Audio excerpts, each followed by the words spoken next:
Assalamu alaikum wa rahmatullahi ta'ala wa barakatuhu.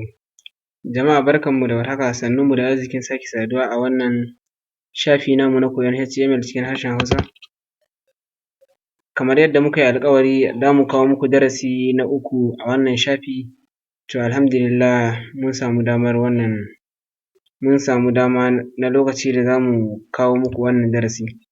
Idan mai sauraro bai manta ba, a darasi na baya mun ga yadda ake ƙara girman rubutu da kuma yadda ake zaɓen kalar rubutu da ake so a sa da kuma yadda ake ɗan yin wasu abubuwa dai game da shi rubutu. To mun yi alƙawarin za mu kawo yadda ake yi wa rubutu kala da kuma yadda ake iyakance kala da yadda ake manipulating kala a cikin rubutu da dai sauransu. To alhamdulillah yanzu mai sauraro za mu ci gaba daga inda muka tsaya. Idan ba mu manta ba wancan karon mun yi bayani akan idan an zo za a buɗe folder da aiki yake ciki, kamar haka idan an buɗe za a ga abin da yake ciki a tsohon aiki da muka yi, kamar yadda kuma muka yi bayani wancan karo za mu buɗe notepad sai mu ɗauki aikinmu sai mu sa a ciki. Misali dai kamar yadda muka yi bayani haka, bayan ka buɗe folder ka za ka sake danna wannan windows button ɗin kenan sai ka rubuta notepad a gurin. Kawai idan ka rubuta direct za ka kalla notepad ya fito ga shi nan. To alhamdulillah ga notepad ya fito, za mu buɗe shi kamar haka. To ga notepad ya fito. Abin da za mu yi shi ne za mu ɗauki wannan aiki namu sai mu yi dragging a cikinsa sai mu ga abin da muka yi wancan karon sai mu ɗora daga inda muka tsaya. Za mu jawo shi haka sai mu sake shi a nan. To alhamdulillah, idan mai sauraro bai manta ba mun tsaya ne a waɗannan gurare inda muka bayyana aikin su waɗannan tag guda shida na heading tag kenan guda shida, ma'ana H1 daga H1 zuwa kuma H6. To wannan su ne dai waɗanda ake aiki da su, wanda gaba in mun zo dole wani zai tambaya zai ce to idan kuma wanda nake buƙata ya wuce H1 fa ya zan yi da shi? To insha Allah za mu yi bayani a nan gaba. Akwai in mun zo CSS za mu ga yadda ake ƙara girman rubutu iya son ranka. In kana so ma ya kai girman screen ɗin nan a taƙaice, insha Allah ina ga kamar zai iya kaiwa.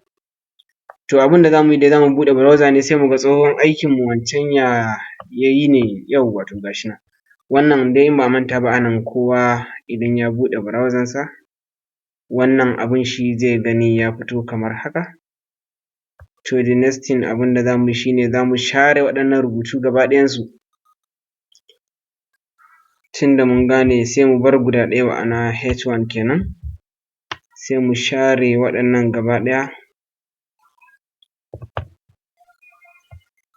Yawwa to za mu yi haka, yawwa sai mu goge su, sai mu maida wannan shi asalin H1 namu yadda yake da, ma'ana in ba mu manta ba kamar a nan muka kulle shi sai mu yi saving.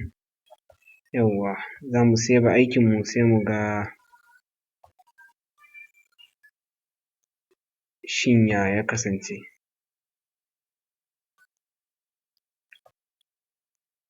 Yawwa to yanzu mun yi saving na aikinmu za mu gani ya kasance bayan saving haka, sai mu zo mu yi refresh.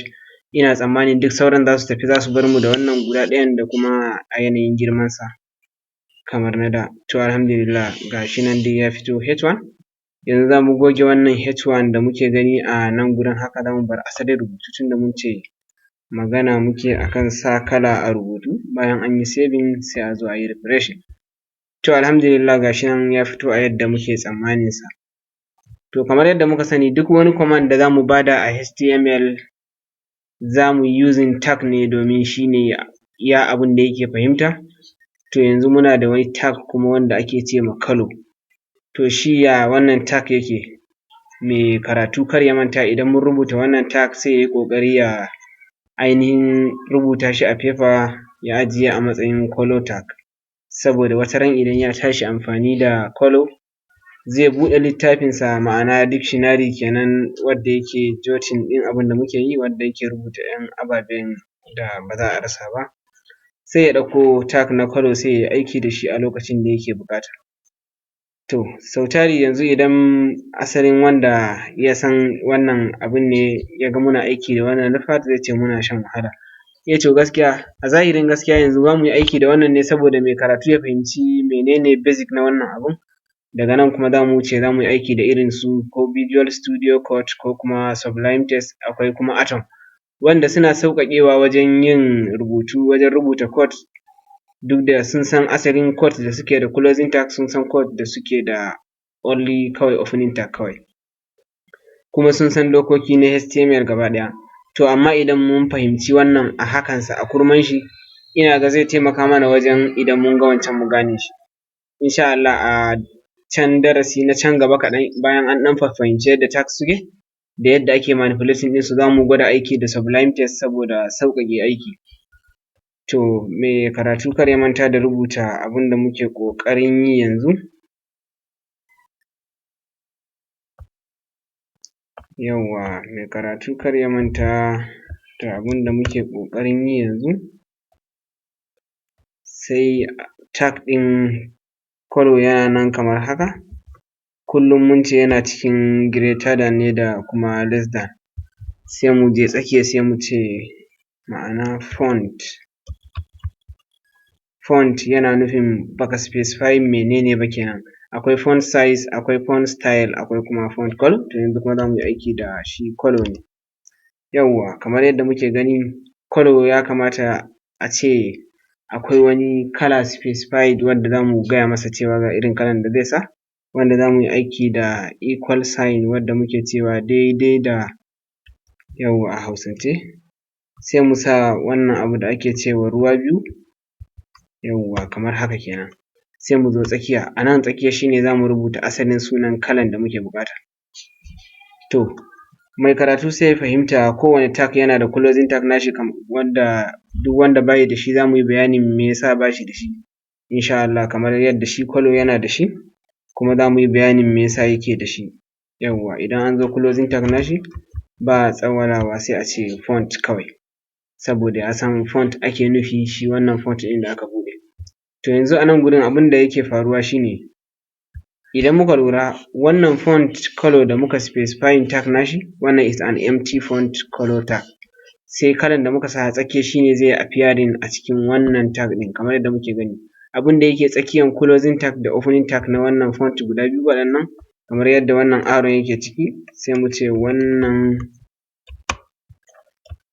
rubutu misali mai kala ne. To misali wannan rubutu mai kala ne, shi ne wanda yake tsakiyan wannan tag ɗin kenan. To abin da za mu yi shi ne za mu rubuta wane kala muke so mu sa, to mai sauraro sai ya rubuta sunan kala da yake so ya sa kai tsaye. Za a kira su ne da asalin sunayensu kar a manta, kamar misali ni idan ina so in sa ja saboda ya fi fitowa a kan farin baya, zan iya cewa red, ma'ana shi ne ja kenan, tunda kwamfuta ta san red ja ne. To abin da zan yi kawai shi ne sai in yi saving, ga shi nan kamar yadda nake gwada wa kullum mutane manual, amma idan ana yi nan gaba za muna tsallakewa sai muna yin sa kawai direct, saboda wanda ya kalla darasin nan da wanda ya kalla darasi na baya duk zai tuna abin da muke yi. Sai mu danna save. To idan mun yi saving za mu je mu gani, sai mu rona mu ga menene sakamakon. To alhamdulillah ga rubutu mai kala ya fito. Wannan rubutu mai kala ne, shi ne kuma sai mu ƙara masa sai mu ce wannan rubutu mai menene, tunda yanzu mun sa kalan sai mu ce mai jan kala ne, ma'ana jan kala, sai ka save. In an yi saving sai a zo a yi reload, ka ga ya ƙara mai jan kala ne, tunda mun san wannan color is red, lallai wannan red ya fito kenan. To amma idan muka lura rubutun ya yi ƙanƙanta, wanda muke so mu ba wa ba shi ne muka yi wa ba. To wannan idan muka lura wannan rubutu mai jan kala ne, shi ne a tsakiyan tag guda biyu. Abin da za mu yi shi ne yanzu idan za mu saka ma wannan shi ne shafi na farko a darasin HTML, abin da za mu yi masa shi ne kawai za mu koma bayan wannan tag na H1 ko a ciki, duk ɗaya ne, duk wanda ka yi zaɓinka ne. Sai mu shiga ciki sai mu rubuta haka. Kar mu manta kowane tag yana duba ɗan uwansa ne wanda suke equal, ma'ana idan H1 ne a farko to lallai shi ne zai kasance a ƙarshe, haka zalika idan font shi ne a tsakiya to ba za a fitar da shi ƙarshe bayan H1 ba, za su kasance suna kallon juna ne kenan. Aikin wani kar ya shiga wani, sai mu ce font color, sai mu sa alama ta wanda yake daidai da, sai mu sa ruwa biyu guda biyu, sai mu ce shi kuma wannan green, ma'ana kore kenan wanda yana da daɗin kallo a ido. Yawwa, sai mu je gaba, sai mu je mu kulle shi a gaba, shi font kenan. Idan muka lura ba za mu kulle shi a bayan H1 ba saboda a can a cikin H1 muka sa shi. To, saboda aikinmu ya yi daidai da abin da muke buƙata, za mu yi shi haka, kuma za mu sa shi a way ɗin da mai karatu zai fahimta insha Allah. Sai mu kulle shi idan ba mu manta ba haka muka ce, haka ake kulle font. To, sai mu yi saving, idan muka zo kawai ko kuma mu zo wajen file sai mu danna save. Idan muka zo za mu yi running za mu kalla cewa lallai wannan shi ne shafina na farko a darasin HTML ya koma green, tunda yanzu mun ba shi kala, sai mu yi running mu ga ya yake. To, alhamdulillah ga rubutunmu ya zama green yanzu. Lallai wannan shi ne shafina na farko. To, kamar yadda muke gani yanzu shi kuma wannan rubutu mai jan kala ne, za mu je mu ba shi, za mu ƙara masa girma shi ma ya kasance yana da ƙiba a kan na da, tunda yanzu ramamme ne kamar ni. Abin da za mu yi shi ne kawai sai mu buɗe tag guda biyu still, sai mu zo mu ce muna da dama mun sani mun riga mun faɗa a baya H1, H2 da dai sauransu. To yanzu kuma abin da za mu yi aiki da H2 saboda sakamakon ba ma buƙatan aiki da H1 ba idan mun sa ba zai yi ba ne, a'a kawai ra'ayinmu ne haka, kai ma sai ka sa ra'ayinka saboda ka gane me ya sa ake yin haka. Yawwa, sai mu yi saving.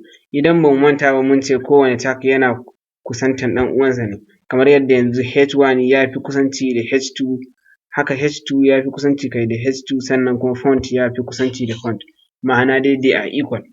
To, bari mu sa shi a way ɗin da mai karatu zai fahimta. Yanzu misali idan na ce font color sai na sauka ƙasa, sai na ce H1 sai na sake sauka ƙasa na saukar da shi, sai in zo in ce H1 sai in sake zuwa H2 kai sai in sake saukar da font. To, idan muka lura a nan gurin, yawwa idan muka yi haka,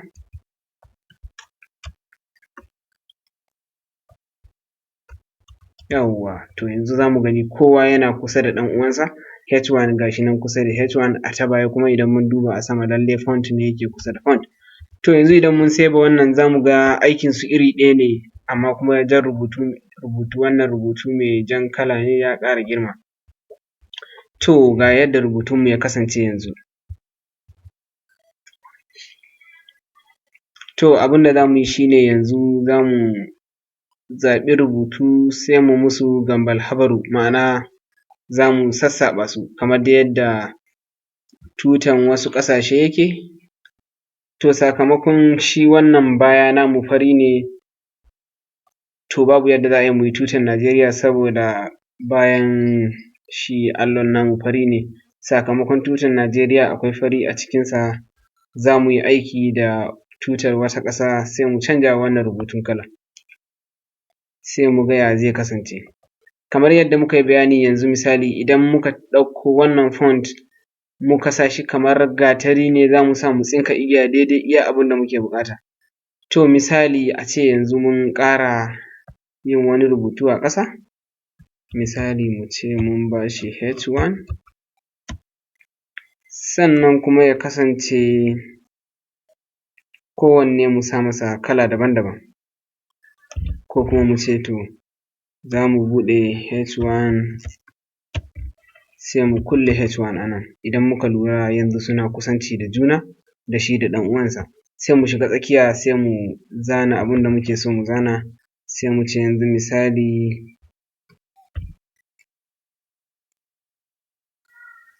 misali mene ne, misali sai mu ce arewa. To, Idan muka gani za mu je mu yi running mu saving nashi haka za mu ga arewa ya fito da baƙaƙen haruffa a ƙasa kuma sannan yana da girma. Yawwa ga nan arewa ya fito da manyan haruffa kuma yana da girma.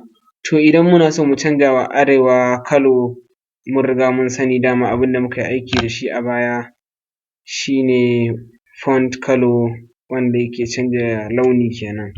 Sai mu dawo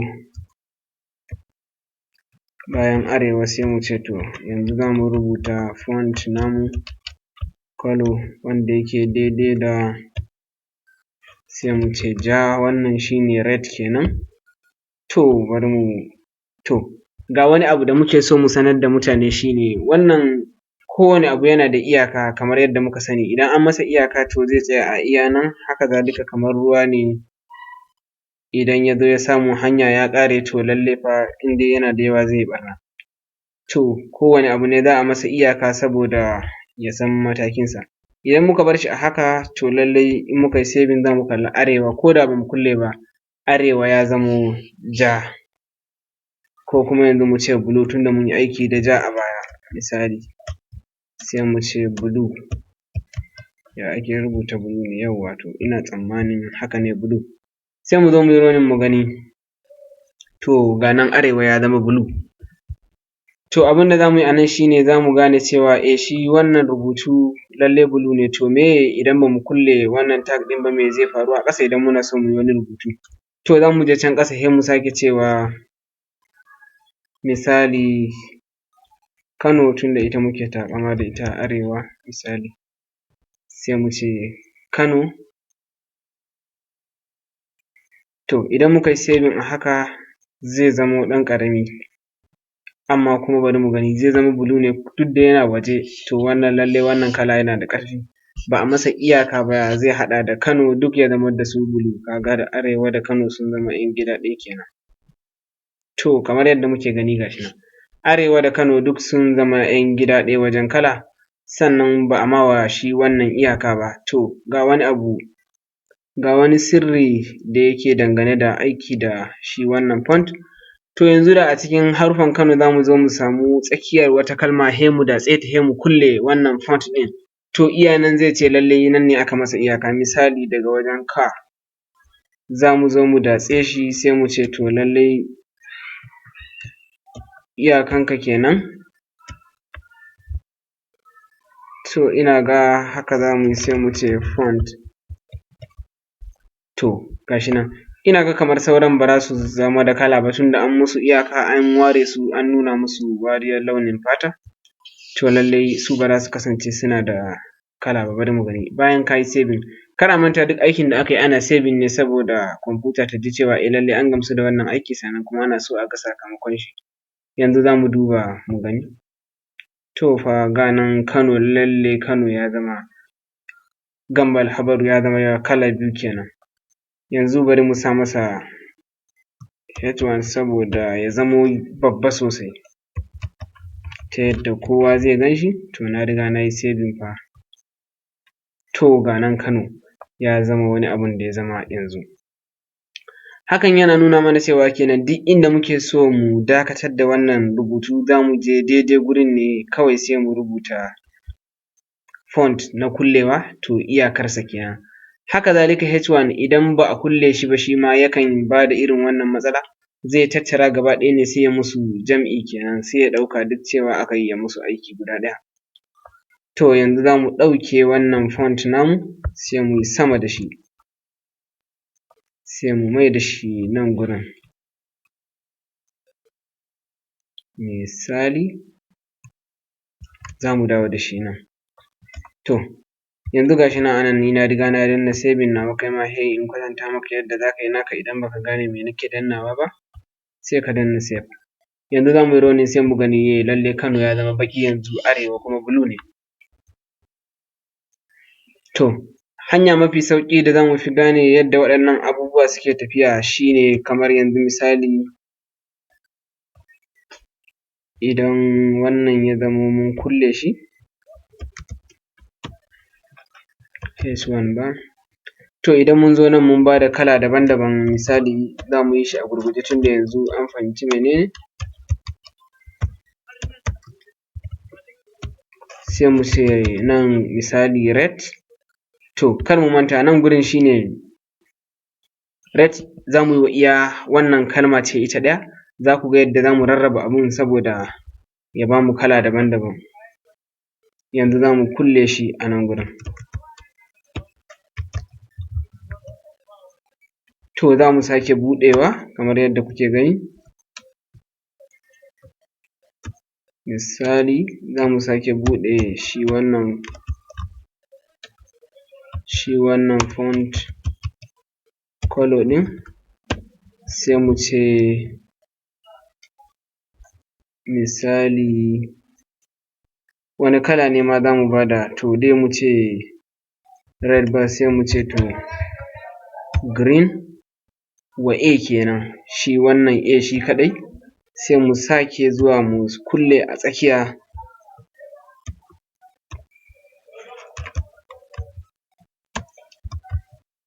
yawwa sai kuma wannan N shi ma za mu buɗe masa nashi, sai mu masa shi ma haka font color, sai mu ce misali olive, to ma'ana ɗan zaitun kenan. To sai mu je bayansa sai mu kulle shi shi ma kamar yadda muka ce shi wannan kalma yana nufin iyakancewa. To mun kulle N sai kuma mu zo wajen shi O, sai shi ma mu buɗe masa nashi, sai mu ce font color, sai mu ce misali yellow, tunda ba mu yi aiki da shi ba, sai mu je bayansa sai mu kulle shi kamar yadda muka ce shi wannan yana nufin iyakancewa, sai mu yi saving.